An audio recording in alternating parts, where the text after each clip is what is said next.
Hello everyone, welcome to Bilaspur IAS academy. और इस वाले वीडियो लेक्चर्स में आज हम लोग स्टार्ट करेंगे हमारा प्रीलिम्स टारगेट फोकस्ड बैच, ठीक है, जो कि अभी आपका 14 नवंबर वैलेंटाइन डे, ठीक है, और उस दिन हमारे यहाँ क्या है, मातृपितृ दिवस। तो इन दोनों डे को मनाते हुए आपके लिए एक और दिन आया है, छत्तीसगढ़ सीजीपीएससी प्रीलिम्स का। कोरोना के टाइम पे जितने भी ब्रेकअप्स आए, जितना भी आप लोगों ने पढ़ाई से दूर गए, एटलीस्ट अब एक वो मोमेंट है कि वो जितनी भी एनर्जी आपने पिछले दिनों में जोड़ी है अपने अंदर, उन सारी एनर्जी से स्टडी में लग जाने का टाइम है, ठीक है। और उसको देखते हुए जो आपका नेक्स्ट 60-65 डेज का जो ड्यूरेशन यहाँ पर बनता है, उसको देखते हुए आज से हम लोग क्या करेंगे, अपना prelims focus target batch start कर रहे हैं। और प्रीलिम्स फोकस टारगेट बैच में हम लोगों ने क्या किया है, आपको टॉपिक स्पेसिफिक पढ़ाने का सोचा है। लगभग हमने 350 प्लस टॉपिक्स को आइडेंटिफाई किया है प्रीवियस ईयर के पेपर्स को देखते हुए, और साथ ही साथ ये देखते हुए कि सीजीपीएससी का नेचर जो अलग अलग एग्जाम हो रहे हैं उस पर अभी कैसा रहा है, इसको देखते हुए हमने लगभग कुछ टॉपिक्स को डिसाइड किया है। ये टॉपिक्स सब्जेक्ट वाइज ही है, ठीक है, तो एक सब्जेक्ट वाइज और दूसरा टॉपिक वाइज, इन दोनों को लेकर हमने एक प्लान डिजाइन किया है। और उस प्लान के साथ साथ आज हम लोग अपना पहला लेक्चर करेंगे, जहां पर मैं आपको लेकर चलूंगा इंडियन ज्योग्राफी पढ़ाऊंगा, ठीक है। इसके साथ साथ आज आपके हमारे यहाँ पर दो वीडियोज आएंगे, एक होगा इंडियन ज्योग्राफी का और दूसरा चलेगा छत्तीसगढ़ ज्योग्राफी या छत्तीसगढ़ भूगोल बोल सकते हैं, ठीक है, जो कि लेंगे योगेंद्र देवांगन सर। क्लियर। और योगेंद्र सर अपने लेक्चर में आकर आपको बताएंगे कि किस तरह से एग्जाम की प्रिपरेशन को करना है, वो किस तरह से आप अपना नोट्स मेकिंग कर सकते हैं। बहुत इंपॉर्टेंट होता है नोट्स मेकिंग प्रीलिम्स में, क्योंकि इतना बड़ा सिलेबस, उसको आप छोटे से नोट्स में कैसे कंपाइल करेंगे और उसको कितने अच्छे से रिवीजन करेंगे, ये वो सिखाएंगे। और उनसे अच्छा इस चीज को शायद ही कोई सिखा सकता है। आप डेफिनेटली उनको सुनिए, आपको उनके एक्सपीरियंस का नॉलेज मिलेगा कि नोट्स कैसे बनाया जाता है, ठीक है। नोट्स मेकिंग के साथ साथ वो आपको और भी एंगल्स बताएंगे कि पेपर को किस अप्रोच क्या होना चाहिए, आपका एग्जाम अप्रोच क्या होना चाहिए, और अभी इस 2 से ढाई महीने का अप्रोच क्या होना चाहिए। क्लियर। तो ये भी वो वहां पर आपके डील करेंगे। और साथ ही साथ बीच में जितने भी लेक्चर्स होंगे, उस लेक्चर्स में मैं भी आपको इस सारी चीजों को लेकर चलूंगा, ठीक है। पर मैं यहाँ पर आपका मेन फोकस उस चीज से हटाकर आपको दिखाने आया हूं कि ये टॉपिक्स को कैसे आपको सिलेक्टिव स्टडी करना है। दूसरा चीज, सब्जेक्ट को जब होलिस्टिक कवर करते हैं, किसी भी सब्जेक्ट को जब आप पूर्णतः रूप से पढ़ते हैं, तो आपको दिखना चाहिए कि वो कौन कौन से टॉपिक हैं जो क्वेश्चन पूछे जा रहे हैं। ये वो एग्जाम नहीं है, देखो कट ऑफ तो आपको पता ही है लास्ट ईयर कितना गया है, ठीक है, और इस साल आए हैं सीट्स 143, तो कट ऑफ ऊपर भी जा सकता है, नीचे भी जा सकता है। ये डिपेंड करेगा सिर्फ और सिर्फ पेपर पे, ये उस पर डिपेंड नहीं करेगा कि पिछले साल 140 था तो 160, अगले साल 2000, या कोई लोग बोलेंगे 200 पार हो जाएगा, नहीं होगा। कट ऑफ डिसाइड होता है पेपर से, और पेपर को डिसाइड करने के लिए सबसे पहले आपका पार्ट होना चाहिए, किसी भी पेपर का एनालिसिस होना चाहिए।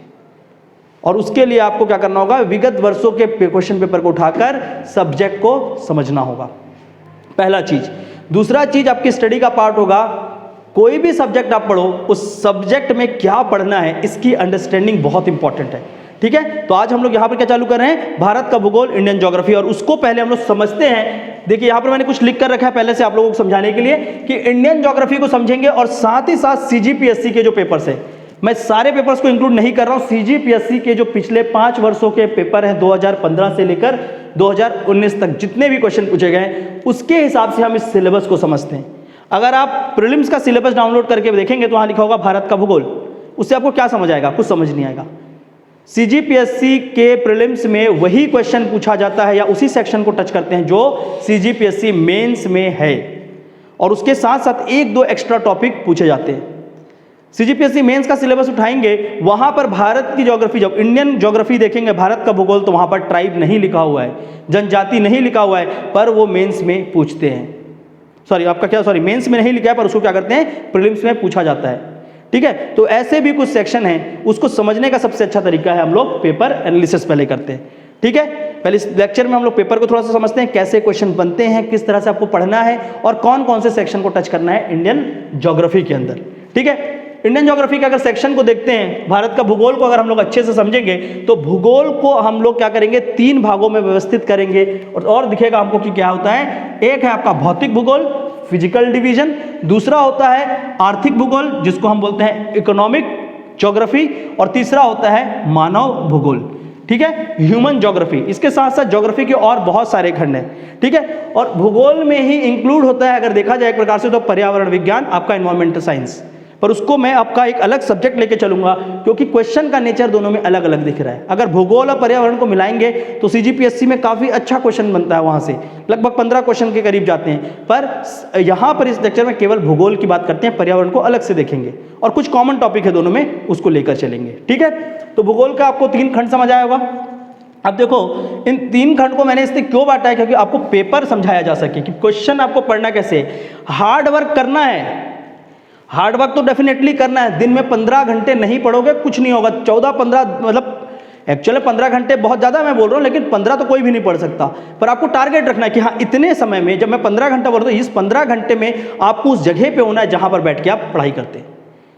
कम से कम उस जगह पे रहो और उसमें से आप जितना मैक्सिमम पढ़ सकते हो उसको बोलते हैं हार्ड वर्क। पर सिर्फ और सिर्फ क्या हार्ड वर्क से आप 60 दिन में प्रिपरेशन हो सकती है?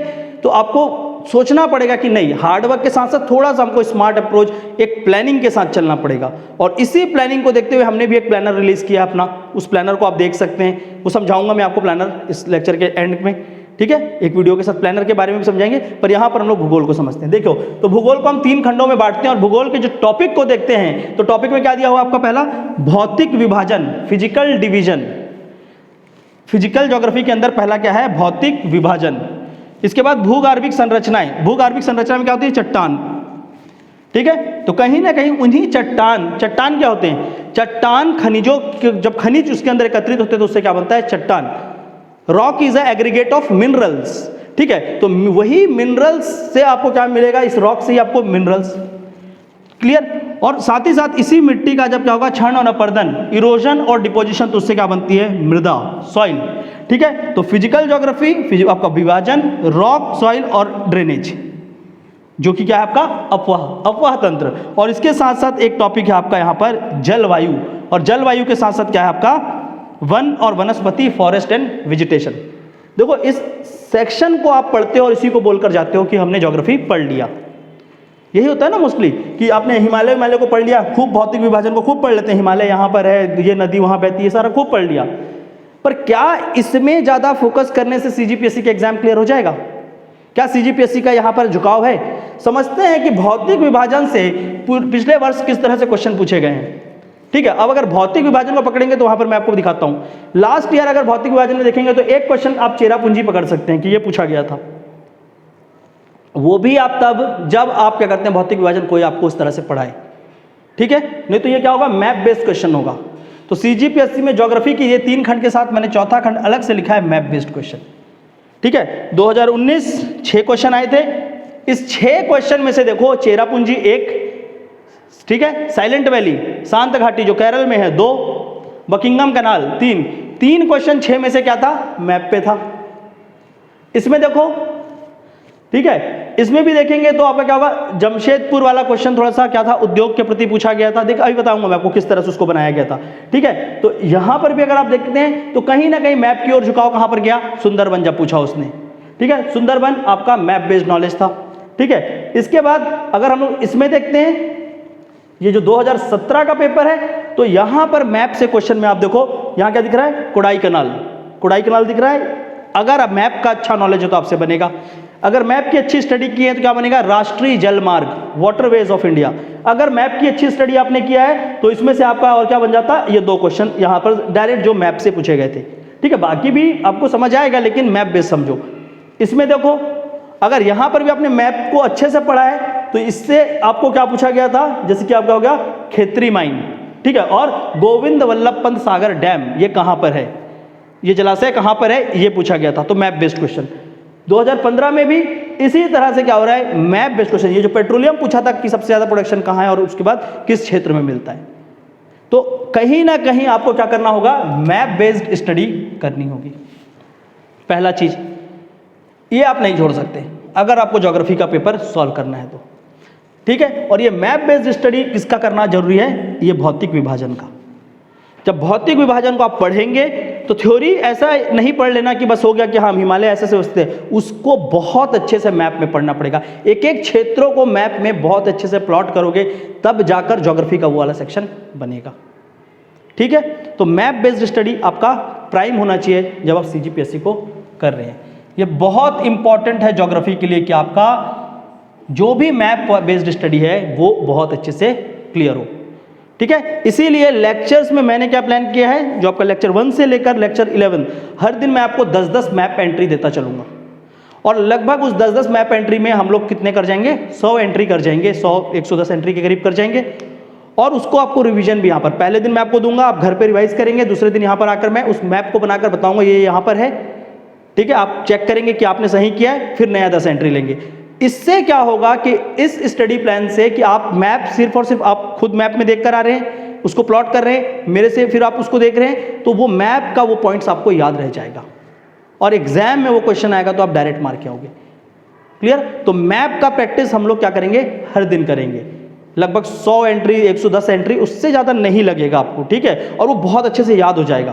पहली चीज़ तो मैप बेस्ड स्टडी को हमने कुछ इस तरह से प्लान कर दिया आपके लिए, ठीक है। दूसरी बात, अगर इस पूरे सेक्शन को देखेंगे तो इस सेक्शन का वेटेज CGPSC प्रीलिम्स में बाकी से थोड़ा सा कम दिखता है, इसका वेटेज थोड़ा कम दिखता है, ठीक है। भौतिक विभाजन में अगर हिमालय को ही देखेंगे तो 1 से 2 बार यहाँ पर हिमालय या पर्वतों पे क्वेश्चन पूछा गया, ठीक है। देखो पिछले वर्ष नहीं पूछा गया, उसके पहले का वर्ष में देखेंगे तो ये पूछा गया था कि भारत की सबसे नवीन, जो सबसे नई भौतिक विभाजन कौन सी है, newest physical unit of India, ठीक है, तो वो क्या होता है, हिमालय, ये क्वेश्चन पूछा गया था। क्लियर। उसके बाद 2017 का अगर पेपर देखो तो वहां पर भी आपको क्या दिखेगा, फिजिकल डिवीजन की बात कर रहा हूं, भौतिक विभाजन की, तो यहां पर भौतिक विभाजन से आपको क्वेश्चन नहीं दिख रहे हैं, ठीक है। एक प्रकार से पूछा गया है, पर ये किसको भी किसने पूछ लिया है, उसके आगे के सेक्शन में पूछ लिया है। जब मैं आपको यहां पर क्या लिख के दिया हूं, चट्टान, तो एक क्वेश्चन कहां से पूछा, चट्टान से पूछा कि गोंडवाना चट्टान और आपका क्या होता है, कोयला जिसमें मिलता है वो सबसे ज्यादा किस घाटी में पाई जाती है, आंसर क्या होता है, दामोदर घाटी, दामोदर वैली, ठीक है। इसी के साथ साथ अगर आप देखते हैं उसके पहले वाले पेपर में फिर क्या पूछा, सबसे प्राचीन पर्वत कौन सा है, the oldest mountain of India. Clear. Option में क्या था, अरावली, ठीक है, तो उसका आंसर क्या होता है आपका, अरावली। उसके बाद 2015 यहां पर भी देखो क्वेश्चन नहीं दिखेंगे। तो इस पूरे टॉपिक में देखोगे तो इस पूरे इतने सारे टॉपिक को पढ़कर आपको क्वेश्चन कितने मिल रहे हैं, बहुत कम। और ये जो वन और वनस्पति है, क्योंकि आपके CGPSC में एक अलग से टॉपिक जोड़ दिया गया है पर्यावरण, तो पर्यावरण में वन और वनस्पति के क्वेश्चन पूछ लिए जाते हैं, ठीक है, बायोडाइवर्सिटी में पूछ लेते हैं, इसलिए ज्योग्राफी में उसका उतना फोकस उन लोगों ने किया नहीं। पर इसका मतलब ये नहीं है कि टॉपिक को आपको नहीं पढ़ना है, मेरा यहाँ से आपको ये बताने का मकसद है कि आप क्वेश्चन को ट्रेस कैसे करके कौन से टॉपिक पे ज़्यादा फोकस करते हुए पढ़ना है, ठीक है। उसी तरह अगर हम लोग इकोनॉमिक ज्योग्राफी की बात करते हैं तो यहाँ पर क्या आपका कृषि है, खनिज है, उद्योग है और ऊर्जा संसाधन, ये चारों टॉपिक से हर साल क्वेश्चन, एक नया क्वेश्चन आता ही आता है। कृषि हम लोग पढ़ते हैं, कृषि, अब देखो कृषि पिछले साल पूछा किस राज्य में कौन सा फसल उगता है, उसके ऊपर स्टेट एंड क्रॉप।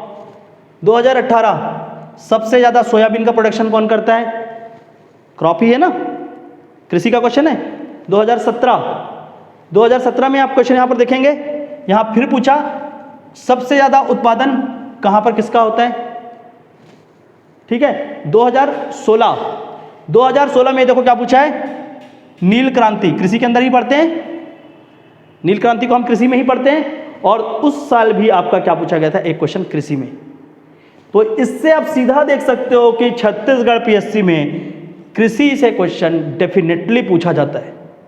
तो क्यों ना हम बहुत सारा टाइम बहुत सारे टॉपिक के पीछे से एक इसको बहुत फोकस्ड तरीके से पढ़ें, ठीक है, ये याद रखो। क्लियर। और यहां पर भी देखोगे कृषि वानिकी संस्था इंस्टीट्यूट पूछा गया था, कृषि वानिकी संस्था भारत में कहां पर है, उसका आंसर क्या था, झांसी, ठीक है। तो ये भी कहीं ना कहीं उस चैप्टर में आपको मिल जाएगा। तो कृषि एक ऐसा सब टॉपिक है जहां जिसको अगर आप पढ़ते हैं तो डेफिनेटली आपको क्वेश्चन वहां पर मिलेगा। सो क्यों ना हम बहुत टाइम लगाने से 2 से ढाई घंटे कृषि को पढ़ें और वहां से दो क्वेश्चन को हम सॉल्व करें, ठीक है। इसके साथ साथ खनिज, मैं उस तरह से आपसे बात करने नहीं आया हूं कि नहीं यहां से 5 पूछते हैं, वहां से 4 पूछते हैं, वहां से 1 पूछते हैं, आप कर लेना, ऐसा करो ऐसा करो। या सामने फैक्ट देखो और उसको समझो, यही होता है पेपर एनालिसिस, और इसी के बेसिस में आप किसी सब्जेक्ट की तैयारी करोगे। तो हमारा सबसे प्राइम टॉपिक एग्रीकल्चर होना चाहिए, डेफिनेटली होना चाहिए। उसके बाद इन टॉपिक्स में हमको क्या करना है, इन टॉपिक्स में हमको क्या पढ़ना है, मैप बेस्ड स्टडी होनी चाहिए। फिजिकल ज्योग्राफी का पूरा क्या होना चाहिए, एक मैप के हिसाब से स्टडी होना चाहिए कि आप मैप बनाए हो और उस मैप में हर एक चीज को अपने अच्छे से अंकित करके रखा है। क्लियर। तो मैप बेस्ड स्टडी के लिए बहुत जरूरी है। ड्रेनेज से क्वेश्चन एक बार पूछा है भ्रंश घाटी, तो भ्रंश घाटी में बहने वाली नदी कौन सी है? नर्मदा नदी है। ठीक है, यहां पर देखो ये लिखा हुआ है भ्रंश घाटी से। तो कहीं ना कहीं वो क्या कर रहा है, मैप बेस्ड ही क्वेश्चन पूछ रहा है इस वाले सेक्शन से, तो हम उसको वैसा ही पढ़ेंगे, पूरे टॉपिक को समझेंगे और उसको मैप बेस्ड बहुत अच्छे से स्टडी करेंगे। उसके साथ कृषि मैंने दिखाया, उसके बाद चलते हैं हम लोग खनिज पे। अब खनिज पे देखो लास्ट ईयर क्वेश्चन नहीं दिखा, खनिज पे पिछले साल क्वेश्चन नहीं दिखा, पर उसके पहले के वर्षों में देखते हैं। ठीक है, यहां पर मलाज खंड तांबे के लिए सबसे फेमस है मध्य प्रदेश में। ठीक है, कॉपर का सबसे बड़ा माइन है वो एशिया का मलाज खंड, उसको पूछा गया।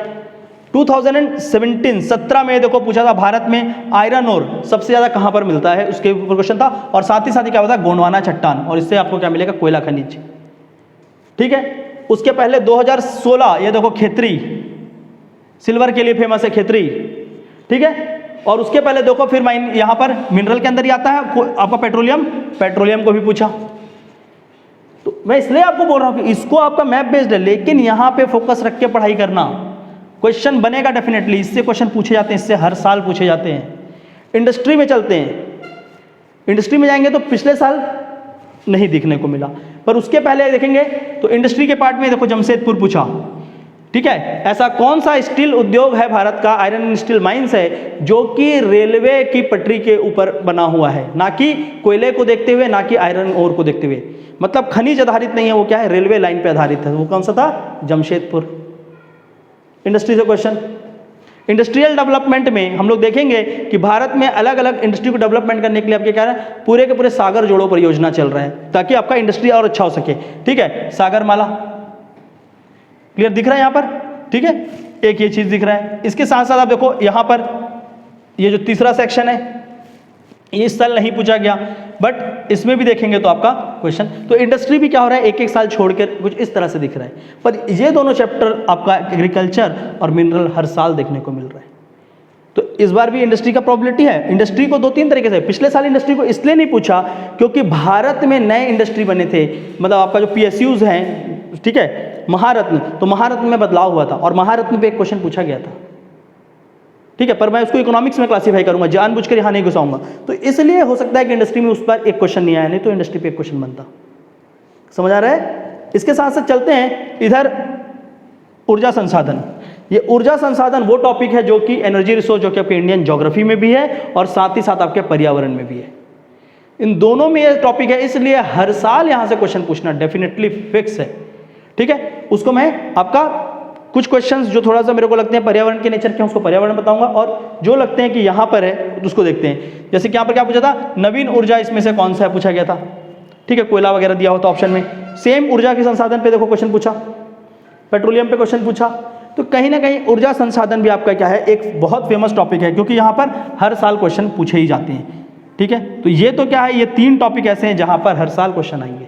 इसके बाद सेंसस, जनगणना भारत का, छत्तीसगढ़ में तो जनगणना से क्वेश्चन आएगा ही आएगा। भारत की जनगणना में ऐसा क्या है, देखते हैं। पिछले साल पूछा सबसे ज्यादा शहरी आबादी कहां पर है, कहां था, गोवा में। उससे एक साल पहले क्या पूछा, सबसे ज्यादा एसटी का पॉपुलेशन भारत में कहां पर है, मध्य प्रदेश। और साथ ही साथ एक क्वेश्चन और पूछा कि भारत में सबसे ज्यादा प्रवास या माइग्रेशन या प्रवासन कहां से किस रूप में होता है, गांव से गांव। वो भी किसके अंदर हम पढ़ते हैं, जनसंख्या के अंदर ही पढ़ते हैं। उससे एक साल पहले जनसंख्या से क्या क्वेश्चन पूछा, ये देखो, भारत की जनसंख्या विभाजक कौन से वर्ष में है, 1921। Great population divide of India 1921। ठीक है, उसके पहले ईयर्स में जाएंगे यहां पर। ठीक है, तो 2016 इसमें भी एक जनसंख्या का क्वेश्चन था। एक्चुअल वो क्वेश्चन मुझे नहीं मिला, नहीं तो मैं आपको दिखाता हूं, उसमें भी एक क्वेश्चन था जनसंख्या का। ठीक है, और 2015 अगेन यहां पर भी क्या हुआ, सेंसस से क्वेश्चन आए। तो 3 क्वेश्चन तो फिक्स हो गया ना। अभी तो चालू भी नहीं किया पढ़ाना, पर आपको बता रहे हैं कि 1, 2, 3, 4 कि ये 4 टॉपिक से तो पक्का क्वेश्चन आएगा। इसके बाद जनजाति, भारत की जनजाति, और भारत की जनजाति से इतना आसान क्वेश्चन आता है। वो सिर्फ क्या पूछते हैं, ये जनजाति कहाँ मिलती है, हर साल, हर दूसरे साल पूछते हैं, ऐसे ही पूछते हैं। यहाँ नहीं पूछा जनजाति, यहाँ पर जनजाति पूछा होगा। ठीक है, फिर इस साल में देखो, इस ईयर में आपको जनजाति नहीं दिख रहा होगा, पर यहाँ पर जनजाति देखो, अंडमान का जनजाति दिखा, अल्टरनेट ईयर में जनजाति को पूछते ही पूछते हैं, नहीं पूछा तो इस साल आने का चांस है। हम पिक कर सकते हैं, हम ये नहीं बोल सकते कि 100% आएगा, पर हम एक तरह से सोच सकते हैं कि हाँ कौन से टॉपिक में फोकस करना है, बजाय बहुत सारा समय नदी घाटी को पढ़ने से ज़्यादा अच्छा कि हम यहाँ पर भी फोकस करें। इसको ऐसा नहीं कि इसको इग्नोर करेंगे, एक चीज़ को होता है कि उसको डिटेल में बहुत डीप में पढ़ो, अच्छे से एकदम बार बार रिवाइज करो। एक कुछ चीज़ें ऐसी होती है जिसको पढ़ना है, हाँ क्वेश्चन आएगा तो बन जाएगा, नहीं आएगा कोई बात नहीं, ठीक है। तो आपको समझना पड़ेगा कि एरिया को कैसे डिफाइन करना है, किस एरिया में एकदम लग के पढ़ना है ताकि उससे क्वेश्चन आए तो छूटना ही नहीं है, ठीक है। तो वो आपका क्या हो सकता है, ट्राइब 1 2 3 4 5 6, ठीक है। और क्वेश्चन कितने आते हैं, मैंने कहा 6 से 8 क्वेश्चन आते हैं। तो आपको तो यही दिख जा रहा है कि मानव और आर्थिक भूगोल से मैक्सिमम क्वेश्चन है और इधर से 2 से 3 क्वेश्चन पूछे जाते हैं। तो क्यों ना स्टडी पैटर्न को ही बदला जाए, क्यों ना प्लान ऐसा बनाया जाए, कुछ इस तरह से हम पढ़ें कि हमको जो क्वेश्चन चाहिए वो देखना है, और यहाँ पे जो क्वेश्चन आ रहे हैं वो सारे के सारे क्या हैं, मैप बेस्ड पूछे जा रहे हैं, और यहाँ पर आपका थोड़ा सा कॉन्सेप्ट को यूज़ किया जाएगा। तो इसको समझना है कि किस तरह से हमको पढ़ाई करनी है, ऐसे ही नहीं बैठ जाना है पढ़ने, ठीक है। ये सारे क्वेश्चन पूछे गए थे, मैं एक एक करके इन क्वेश्चन को रीड कर जाता हूँ, यहाँ पर आपको डिटेल कर देते हैं थोड़ा सा। बकिंगम कैनाल किस कोस्ट में है, भारत के कौन से तट में बकिंगम कैनाल है, ये किधर आता, तमिलनाडु में है, ठीक है, तमिलनाडु वाले कोस्ट पे, कोरोमंडल कोस्ट में आता है। उसके बाद फसल चक्र में अलग अलग राज्यों के हिसाब से फसल के बारे में बताया था, छोड़ देते हैं। चेरापूंजी किस पर्वत पे है, खासी, ठीक है। भारत में सबसे ज्यादा क्या है, जनसंख्या, अर्बन पॉपुलेशन, नगरीय जनसंख्या, वो कहाँ है, गोवा, प्रतिशत में पूछा गया था, क्लियर। साइलेंट वैली कहाँ पर है, किस राज्य में साइलेंट वैली, शांत घाटी है, वो कहाँ पर है, केरला। एग्रो फॉरेस्ट्री, कृषि वानिकी रिसर्च संस्थान कहाँ पर है, ये कहाँ पर है, झांसी। 2018 मलाज खंड तांबे के लिए फेमस, ये सबसे ज्यादा, मलाज खंड किस लिए प्रसिद्ध है, तांबे के लिए, कहाँ पर है, मध्य प्रदेश, ठीक है। इसमें एक और ट्राइब का नाम था, ये ट्राइब किस जगह को बिलोंग करती है, मेघालय का आंसर था उस पर, ठीक है। उसके बाद सोयाबीन, सोयाबीन का सबसे बड़ा उत्पादक राज्य कौन सा है, मध्य प्रदेश। सुंदरबन, कच्छ, सुंदरबन में ये पूछा गया था कि कच्छ मैंग्रोव का सुंदरबन मैंग्रोव कहाँ पर मिलता है, वो कहाँ, सॉरी आपका मैंग्रोव जो है वो कहाँ पर मिलता है, तो उसमें आंसर आता सुंदरबन, ठीक है, मैंग्रोव पे पूछा गया। फिर यहाँ पर एसटी पॉपुलेशन सबसे ज्यादा पूछा गया था, प्रोफेशन, ये दोनों मैंने आपको एक्सप्लेन पहले किया। रेलवे के ऊपर बताया था, जमशेदपुर। उसके बाद सबसे नवीन आपकी फिजिकल यूनिट हिमालय, ठीक है, यहाँ पर ऊर्जा के स्रोत के बारे में था। फिर यहाँ पर सर्वाधिक उत्पादक राज्यों के बारे में पूछा गया था, यहाँ पर वो कौन, गोंडवाना चट्टान में पाई जाने वाली कोयला किस घाटी में सबसे अधिक मिलती है, दामोदर घाटी, उसका आंसर होता ये 1921। सागरमाला परियोजना, इसके बारे में पूछा गया था, ठीक है। क्या है ये आपका, जितने भी अलग अलग बंदरगाह हैं, बंदरगाहों को जोड़ने के लिए, पोर्ट को एक साथ कनेक्ट करने के लिए सागरमाला। इसके बाद ये पूछा गया था कि महानदी घाटी एसपी चटर्जी के फिजिकल डिवीजन का जो विभाजन है उसमें किस यूनिट पे आती है, ठीक है, इस पे क्वेश्चन पूछा गया था। तो जो दक्कन का पठार का जो ईस्टर्न वाला पार्ट है वहां पर आएगा महानदी घाटी, क्लियर। इसके बाद आयरन और सबसे ज्यादा कहां पर प्रोडक्ट आपका मिलता है, कुछ इस तरह से क्वेश्चन था, सबसे ज्यादा आपका स्टोरेज कहां पर है, ठीक है, कर्नाटक, उस पर आंसर दिखता। कोडाईकनाल किस पर्वत पे है, किस पर्वत में है कोडाईकनाल, पलनी, पलनी हिल्स में है आपका कोडाईकनाल, ठीक है। राष्ट्रीय जलमार्ग अलग अलग दिया था, 1 2 3 4, और आपको मैच करना था, क्लियर। उसके बाद मिट्टी, मृदा में पूछा था कि भारत में सबसे ज्यादा विस्तार किस मृदा का है, ठीक है, जलोढ़ मिट्टी, एलुवियल सॉइल। ओल्डेस्ट माउंटेन, सबसे प्राचीन, बताया मैंने आपको, गोविंद वल्लभ पंत सागर डैम किस राज्य में है, उत्तर प्रदेश, रिहंद नदी पे ही बना हुआ है, ठीक है। खेतरी माइन आपका राजस्थान में सिल्वर के लिए फेमस है। रिफ्ट वैली, भ्रंश घाटी, नर्मदा और ताप्ती नदी दोनों बहती है यहाँ पर, ठीक है। इसके साथ साथ मानसून पे क्वेश्चन पूछा गया था कि छत्तीसगढ़ में मानसून सबसे ज्यादा किस शाखा से होती है, बे ऑफ बंगाल से होती है, बंगाल की खाड़ी की शाखा से, ठीक है। कुछ उसमें दिया गया था कि नील क्रांति किससे संबंधित है, आपकी किससे संबंधित है, मछली पालन और मछली प्रोडक्शन, फिशरीज किससे संबंधित है। ये जारवा ट्राइब्स जारवा ट्राइब्स किस राज्य में मिलता है या किस जगह मिलता है, अंडमान एंड निकोबार की एक ट्राइब है, उसका नाम है जारवा ट्राइब्स, ठीक है। इसके बाद ये पूछा गया था कि जब ट्रॉपिक ऑफ कैंसर, कर्क रेखा के ऊपर सूर्य की किरण, छत्तीसगढ़ मतलब भारत में कर्क रेखा में जब सूर्य पहुंचता है वहां किरण पड़ती है तो भारत में कंडीशन क्या बनता है, तो उसका आंसर होता है कि उत्तर भारत में लो प्रेशर, निम्न दाब का क्षेत्र उत्तर भारत में बनता है, उसका क्वेश्चन का आंसर ये होता, ठीक है। बीच में यहाँ पर 2018 में एक और क्वेश्चन आया था, किसके ऊपर आया था, चक्रवात के ऊपर आया था, पर उसको हटा दिया गया था, ठीक है। तो चक्रवात पे क्वेश्चन आता है कि मई में जो चक्रवात होता है वो किसके कारण होता है, ठीक है, तो उसके ऑप्शन के हिसाब से वहाँ पर क्या होता है, टेम्परेचर डिफरेंस के हिसाब से, लेकिन वो क्वेश्चन को बाद में उन लोगों ने हटा दिया। इसके बाद देखो भारत में सबसे बड़ी आपकी जनसंख्या, सॉरी आपको बोलने वाली ग्रुप कौन सी है, ठीक है, वो मुंडा परिवार है, वो आर्यन परिवार है, तो आर्य भाषा परिवार हमारे यहाँ पर सबसे ज़्यादा देखने को मिलेगी।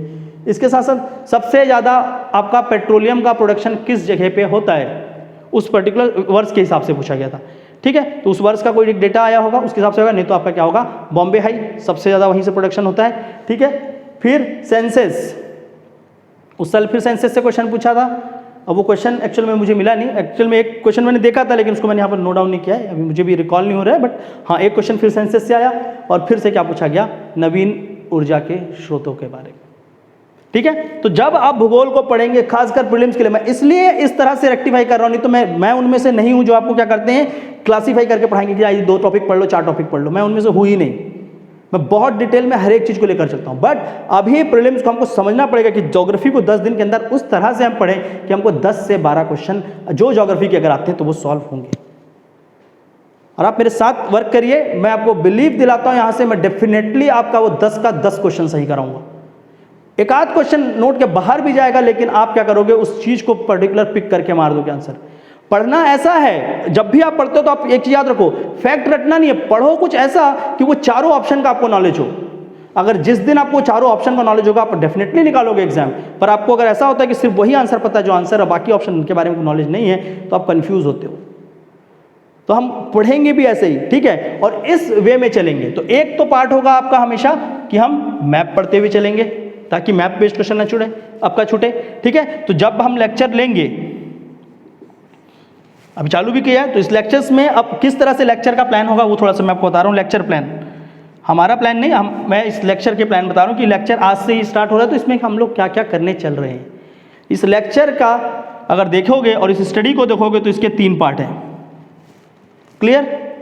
और ये 3 पार्ट को कुछ इस तरह से डिजाइन किया कि आप डिसिप्लिन हो, मैं, मेरी टीम और भी बहुत सारे अच्छे अच्छे कोचिंग इंस्टीट्यूट्स होते हैं, बहुत अच्छे अच्छे लोग होते हैं, सब अच्छा पढ़ाते हैं, मैं किसी के बारे में कुछ नहीं बोलूँगा, पर कोई भी आपको एग्जाम निकाल के नहीं दे सकता। एग्जाम निकलेगा सिर्फ और सिर्फ आपके सेल्फ स्टडी और आपके मेहनत से। हम आपको गाइड कर सकते हैं, जैसे मैंने आपको यहाँ पर बताया एक गाइडेंस की तरह कि आप कहाँ पर फोकस करो। हम आपको यहाँ से गाइड कर सकते हैं कि सब्जेक्ट को पढ़ना कैसे, और हम आपको गाइडेंस के साथ साथ वो पॉइंट बता सकते हैं कि जिस पॉइंट पे आपको फोकस रखना है जब हम क्लास लेंगे तो, क्लियर।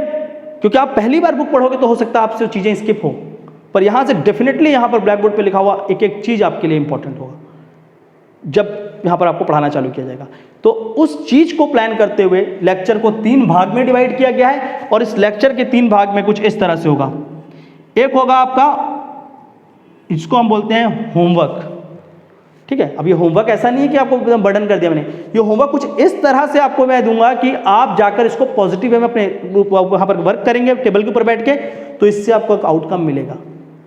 जैसे मैंने आपको मैप दे दिया, अब मैप को आप जाके खुद कर रहे हो वहाँ पे, नेक्स्ट डे तो मैं उसको बताऊंगा ही बताऊंगा, लेकिन उसको जब आप खुद कर रहे हो, आप उस चीज़ को देख रहे हो एटलस के ऊपर, अपने कॉपी में उसको ड्रॉ कर रहे हो भारत का नक्शा बनाकर, तो उस नक्शे से आया हुआ क्वेश्चन तो आप डेफिनेटली गलत नहीं करोगे, क्लियर। जैसे कि एक जर्नल सा क्वेश्चन मैं आप लोगों को देता हूं, देखते हैं आप लोगों में से कितने लोग उस चीज का आंसर बता पाते हैं, कितने लोग आंसर नहीं बताते। मैं चार जगह का नाम लिख रहा हूं, ईस्ट टू वेस्ट आपको बताना होगा कि कौन सा ईस्ट में आएगा कौन सा वेस्ट में आएगा, ठीक है। 4 जगह के नाम कैसे हैं, आसनसोल, आसनसोल के साथ हम क्या लिख रहे हैं, पटना,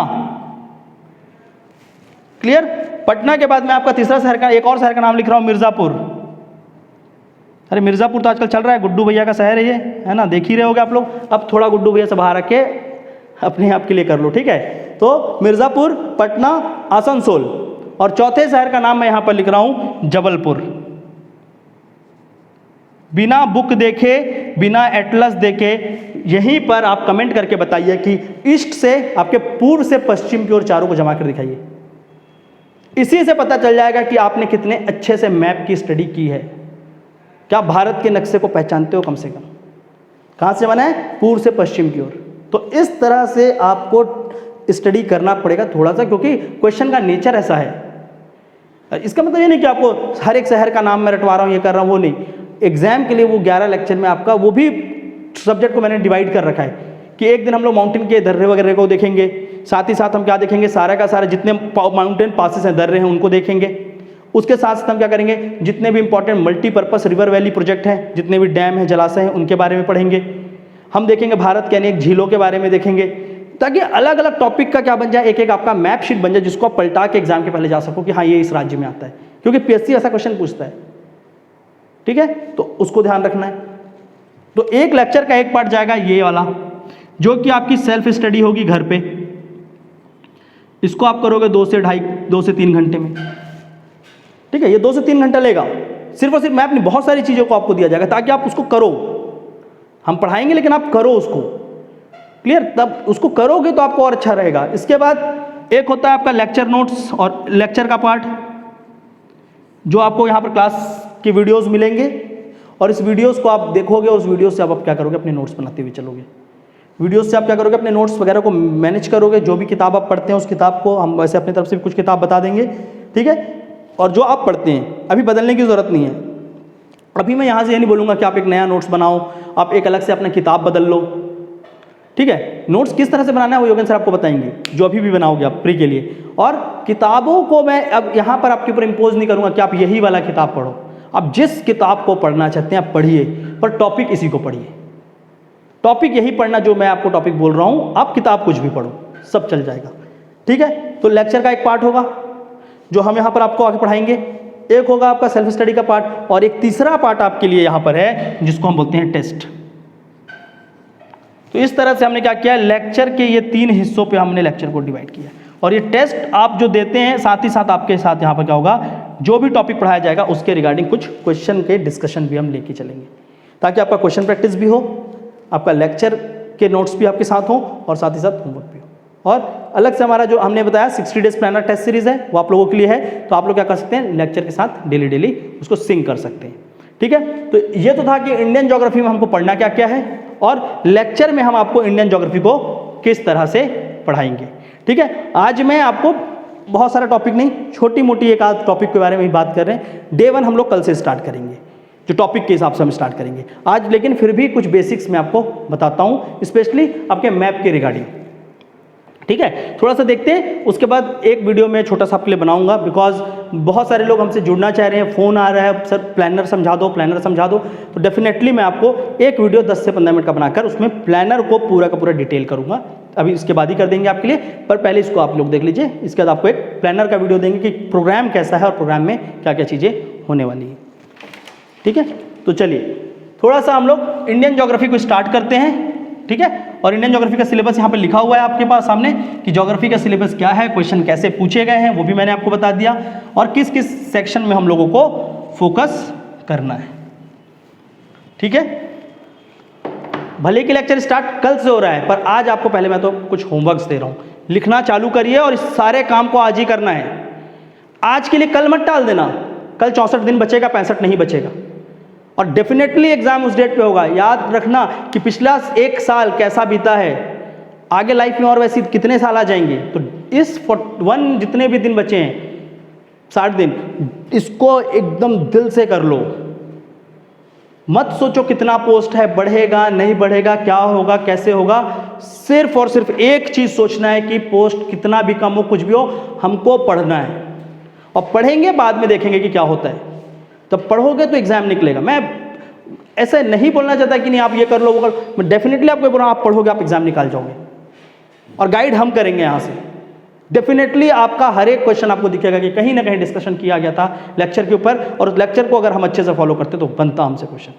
ऐसा स्कोप नहीं आने देंगे, ऐसा एरिया नहीं बनाने देंगे कि हमारे लेक्चर्स पे जो पढ़ा रहे हैं चीज़ें वो बेवजह बेबुनियाद आप क्या करोगे कि एग्जाम में कहीं दिखाई नहीं, वैसा नहीं होने दिया जाएगा। ठीक है, चलो देखते हैं हम लोग। सबसे पहले आपका भारत के भूगोल, उसके लिए आप कुछ जो मैं आपको होमवर्क्स बोल रहा हूँ, जो चीज़ें आप करो घर पे। ठीक है, मैप एंट्री,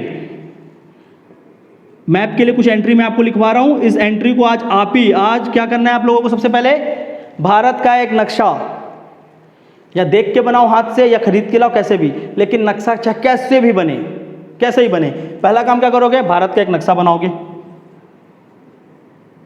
ठीक है, आप क्या करने वाले हो, इंडिया का एक मैप बनाइए, और इस मैप में भारत के सारे राज्य all the states of India and union territory. ठीक है, अभी भारत में कितने राज्य पूछूंगा तो कई लोग भी नीचे कमेंट में देंगे अलग अलग ऑप्शन और आंसर।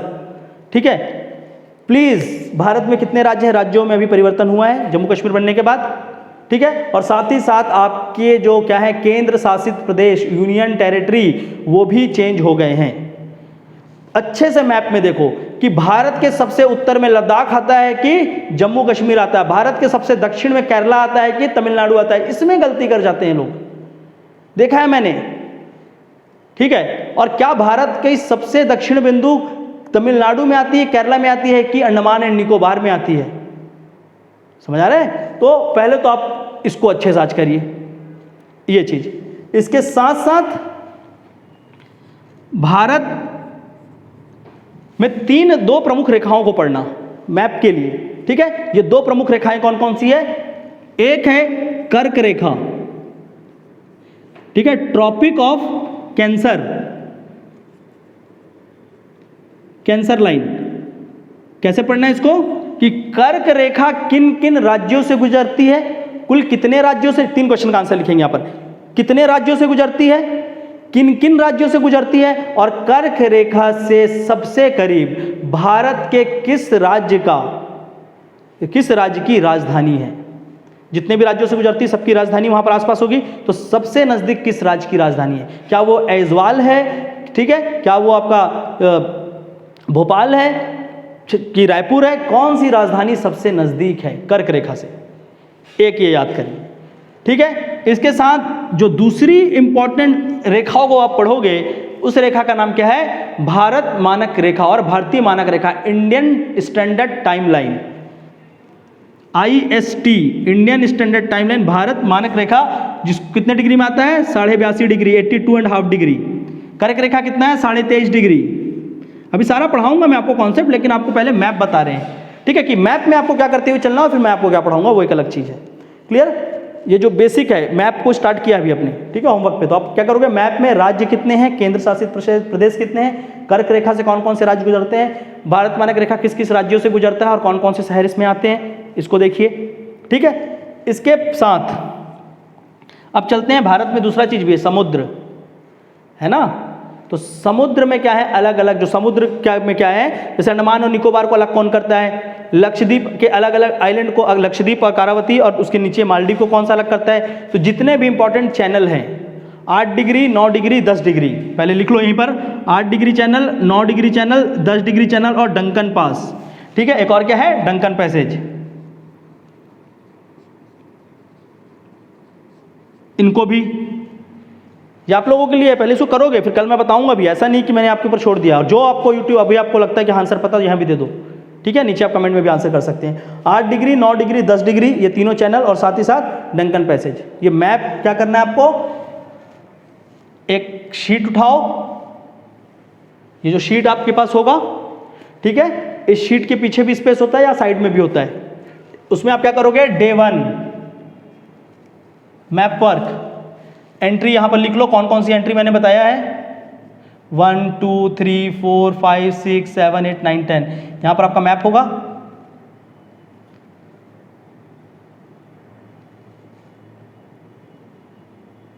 जर्नल से मैप बना लेते हैं भारत का। ठीक है,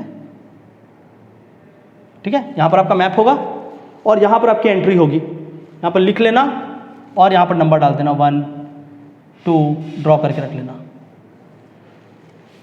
ठीक है, और ये शीट को मेंटेन करना। देखो अभी मेहनत करोगे ना 10 दिन बाद में रिवीजन में बहुत आसान हो जाएगा यही चीजें।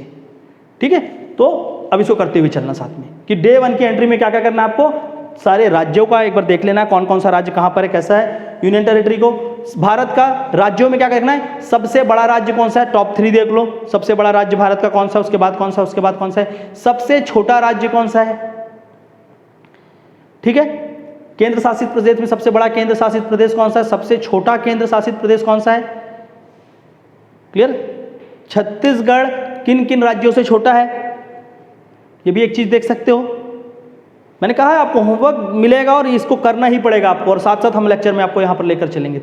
ये मिला करना आप बहुत अच्छे से काम कर पाओगे, डिसिप्लिन रहोगे, डेफिनेटली 10 से 12 घंटे आपके पास काम रहेगा। अगर मैं सिर्फ पढ़ा दिया, आप बोलोगे हम पढ़ लेंगे ना, तो डेली आप 4 घंटे में निपट जाओगे और आपको लगेगा हमारा प्रोग्रेस हो रहा है। कभी नहीं होगा वैसे प्रोग्रेस, कभी नहीं होगा। ये लिखवा लो मेरे से, प्रोग्रेस तभी होगा जब आप ये दोनों काम को एक साथ करोगे, चाहे कि आंख खुले ना खुले, लेकिन आपको क्या करना है, इस चीज को करना है। ठीक है, तो ध्यान रखना इस चीज को कि बहुत सो लिए, अब थोड़ा सा जाग जाओ अपने लिए। और एक चीज याद रखना, कभी भी किसी चीज को पहले शुरुआत करोगे, ठीक है ना, early start always takes you to the long mile. ज्यादा डिस्टेंस ट्रेवल करते हैं अर्ली स्टार्ट करने से, and long mile is always less crowded. और जब उस दूरी में पहुंचोगे तो वहां क्या होगा, एक छोटा सा ही क्राउड होगा जिसमें आपको कंपटीशन होगा।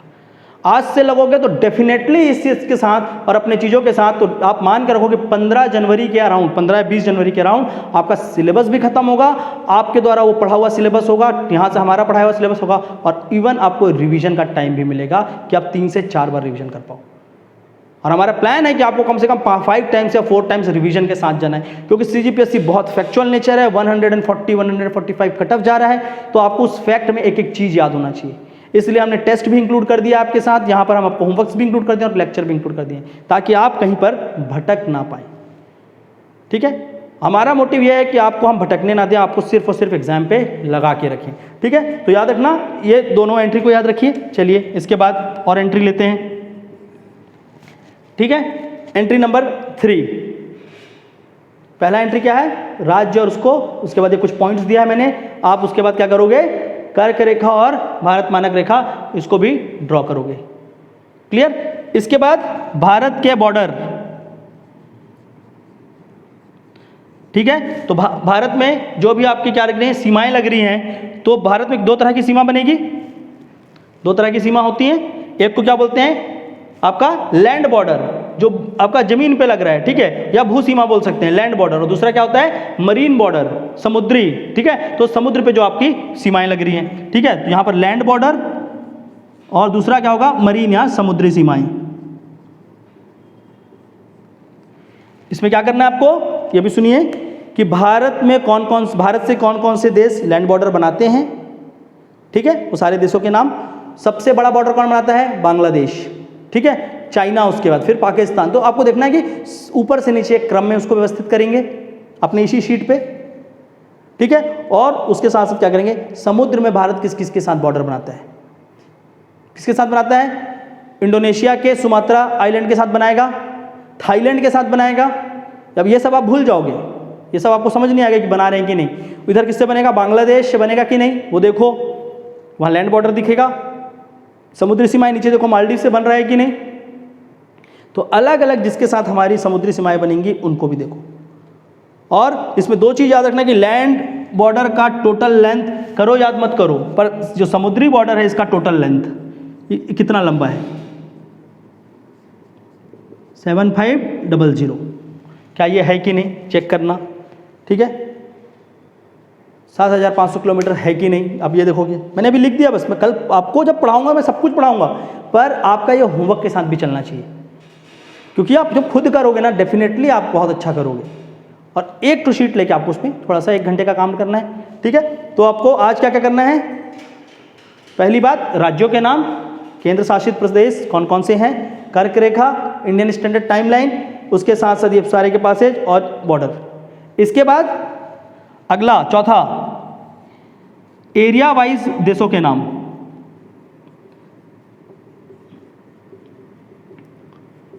सबसे बड़ा देश कौन सा है, रशिया, कनाडा, उसके बाद फिर कौन सा दिखेगा आपको, चाइना के बाद यूएसए, ऑस्ट्रेलिया। ठीक है, भारत कितने नंबर में आता है, 7वें नंबर में आता है। तो आप क्या करोगे, भारत तक आने वाले सब, और भारत से एक बात को भी याद रखना, कजाकिस्तान और अर्जेंटीना को भी याद रखना। ठीक है, तो एरिया वाइज देखना, भारत की क्वेश्चन डायरेक्ट पूछा गया है, मैं आपको ऐसे ही नहीं करा रहा हूँ, यहाँ पर टाइम पास नहीं चल रहा है कि यार ये तब तो क्या बच्चों वाला खेल, नहीं, ये क्वेश्चन 2018 सीजीपीएससी प्रीलिम्स, अगर मैं कुछ गलत बोल रहा हूँ तो आप जाके देखिए। ठीक है, तो ये डायरेक्ट क्वेश्चन पूछा गया है, तो इसलिए मैं बोल रहा हूँ मैप को आप अलग से रखना। मैप लगेगा कि यार ये तो ठीक है हम देख लेंगे, कभी नहीं देखोगे, ये फालतू बातें ना करना ना, आप अपने आप से बंद कर लो कि यार ये तो देख लेंगे, तो आता है, आप कभी नहीं देखने वाले, सीधा एग्जाम देने बैठ जाओगे। इसलिए बोल रहा हूँ अभी से इसको अच्छे से करते हुए चलो। और रिवीजन भी यहाँ करना डेली, डेली आपका क्लास से साथ रिवीजन भी करना है। क्लास किए, ये सारा चीज़ किए। ये शीट ऐसे नहीं बनवा रहे कि आप आज कर लिए और कल दूसरा। जब सेकंड शीट बनाओगे डे 2 में, तो डे 1 की शीट को देखो क्या क्या था, याद है आपको? चलो डे 2 के बाद जब डे 3 में जाओगे तो 1 और 2 दोनों को देखो। तो 10 दिन में आप क्या करोगे, डे 1 की शीट को कम से कम 10 बार देख लोगे, डे 2 की शीट को 8 बार, तो धीरे धीरे क्या होगा, पूरे शीट आपको याद हो जाएंगे। और इस 10 दिन में भारत की इतने जगह को आप जानने लगोगे जितना आपने कभी पढ़ा ही नहीं होगा। ठीक है, इसको क्या बोलते हैं? इसको बोलते हैं क्यूमुलेटिव रिवीजन। सीजीपीएससी निकालना है, कोई भी एग्जाम निकालना है जो फैक्चुअल है, जो ऑब्जेक्टिव बेस्ड होते हैं, वहां पर निकालने का तरीका है रिवीजन इज द की। जितने बार आप रिवाइज करोगे उतना अच्छा आपका वो एग्जाम होते जाएगा। ठीक है, तो क्यूमुलेटिव रिवीजन में भी आपको रखना है। जैसे मैंने डे 1 में लेक्चर लिया, आपको होमवर्क दिए, दोनों को पढ़ लिए, अगले दिन का लेक्चर स्टार्ट करने से पहले इसको एक बार देख लो, टेस्ट का प्रिपरेशन करो। तो इसमें आप क्या होगा, बिजी होगे। बिजी मतलब आप डिसिप्लिन होगे, नहीं तो आप कभी डिसिप्लिन नहीं हो सकते। आप अपने हिसाब से पढ़ोगे, 2 दिन आपका मोमेंटम बनेगा, तीसरे दिन आप बोलोगे यार कल परसों बहुत पढ़ा था, आज मन नहीं कर रहा, चलो चाय पी के आते हैं।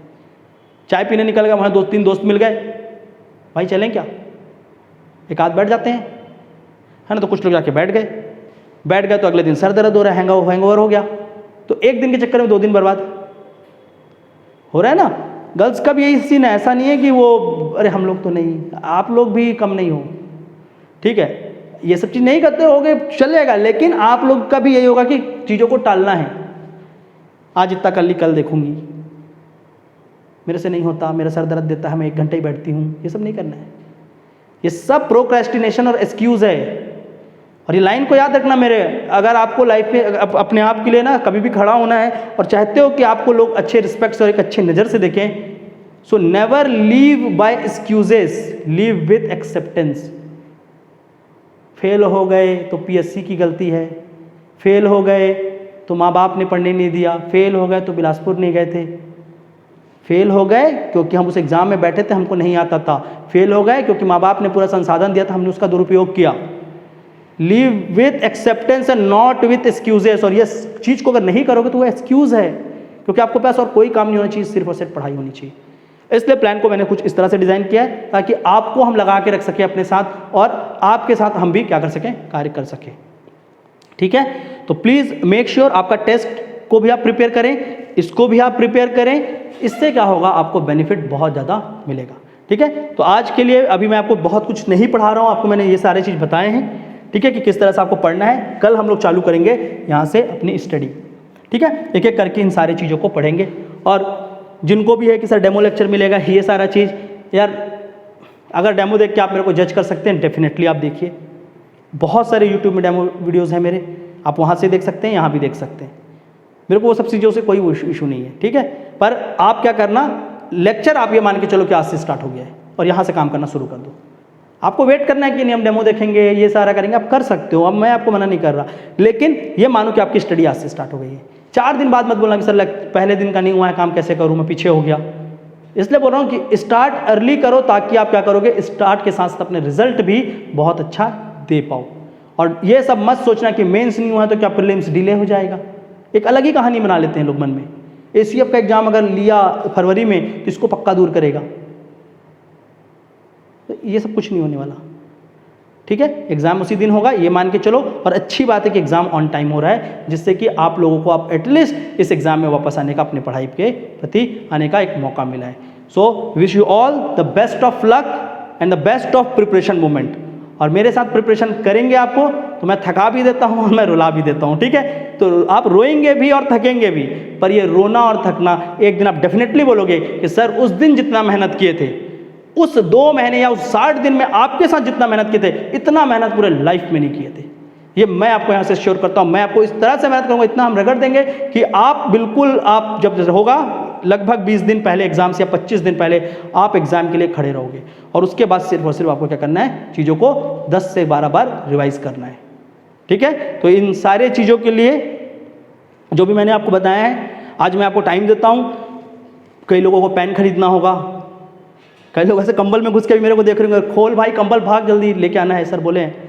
ऐसे भी तो होते ना, अभी कैसे करके देख रहे होंगे अपना लगाकर कंबल के अंदर घुस के, तो कंबल वंबल खोल के निकलेंगे अभी।